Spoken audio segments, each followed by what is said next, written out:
Hello, sa video na to discuss natin saan ka pwede mag-run ng A-Net-N. Magka-practice ka ng A-Net-N na automation.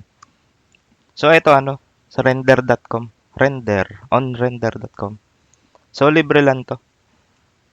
Ang problema nito since libre ka lang, pag shutdown mo yung browser, o kaya yung laptop o yung desktop mo, shutdown mo, madi-disconnect lahat dito.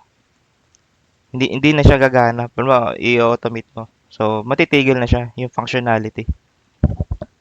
Pero na lang pag in-upgrade mo siya. So, ito yung price niya. $20 per month yan. So, yan. Kung i-upgrade mo siya rito. Yan. So, yung ibang sikat kasi na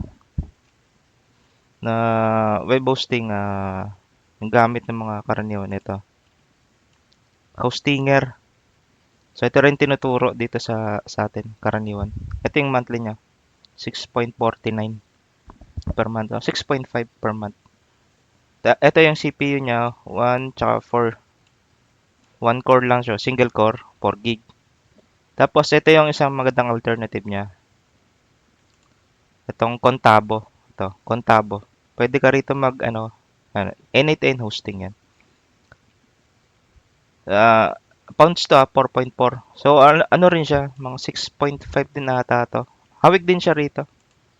Ayan, magkahawig na sila ng price pag kinonvert mo to sa US dollar. Pero ang kaganda nito ito, 4 cores na siya yung CPU mo, 8 gig. Kumpara mo rito sa Hostinger. So ito rin yung isang sikat na alternative. Mas mabilis lang to yung functionality. Pero kunyari ito, mag-web scraping yung automation mo. Ito, kung kaya mo yung 6 pounds. Yan. So ito na siya, 6 gig. Pero tingin ko kaya naman dito yan. Kung dito lang kasi kung masyadong marami yung web scraping mo. Pero kung pa-practice ka lang, okay na to. Ngayon, dito sa libre lang, magtsatsaga, katulad ko, magtsatsaga tayo muna sa libre. Kada shutdown mo namamatay, di ba? Or matigil ka.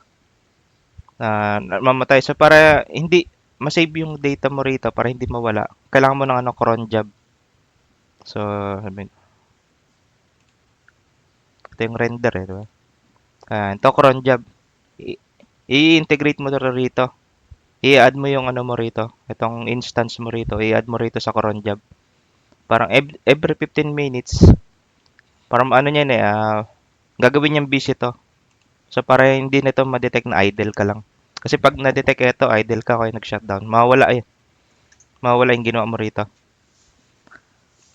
So, yun lang. So, ito yung So, kung i-upgrade mo siya, ito na. Ito na gagamitin mo. Pero mas maganda Hostinger or dito na. Ito yung the best ng Contabo.